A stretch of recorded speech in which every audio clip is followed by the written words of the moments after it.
হাইকোর্টের জাজমেন্ট আমার কাছে আছে 2012 সালে যে জাজমেন্ট ছিল 2012 সালে একটি 18 একটি হয়েছে 10 একটি হয়েছে এবং শেষ যে জাজমেন্টটা ঘিরে আজকে এই কথা যে জাজমেন্টের ফাইন্ডিংসে চমৎকার হাইকোর্টের জাজমেন্ট উচ্চ আদালতের যে জাজমেন্টটা দিছিল সেই জাজমেন্টে স্পষ্ট লেখা আছে হাউবার জাজমেন্ট দিয়ে তারপর বলছে হাউবার this judgment will not create any bar upon the respondents if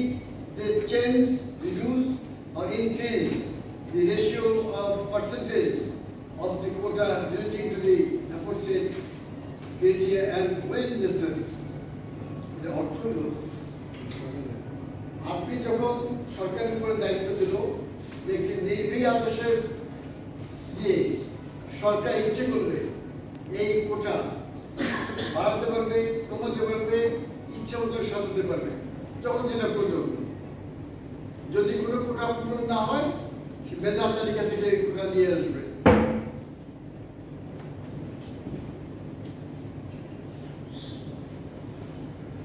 আমরা বারবার সরকার কাছে বলেছি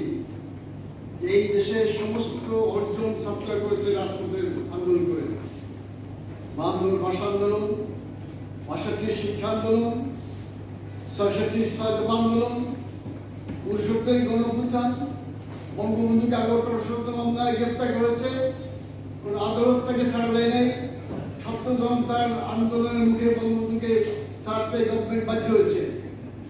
ফাঁসি মঞ্চ থেকে বঙ্গবন্ধুকে জেল থেকে ছিনিয়ে এনেছিল এই আন্দোলনের ফসল তারপরে ৭১-এর আমাদের মুক্তিযুদ্ধ এরপরেও ৯০ সালে আমরা যখন ক্ষমতা ছিলাম জাতীয় পার্টি এর সাথে মধ্যে এই ছাত্ররা বুকের তাজা রক্ত দিয়ে এলাকায় রাজপথে আমাদের পতন ঘটিয়েছে অর্থাৎ রাজপথের আন্দোলন দিয়ে কিন্তু সব আদায় হয়েছে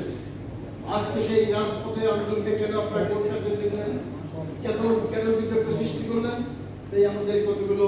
সুস্পষ্ট জাতীয় পার্টির পক্ষ থেকে সরকারের কাছে আমাদের কয়েকটি সদস্য আছে আমরা ছোট বলবো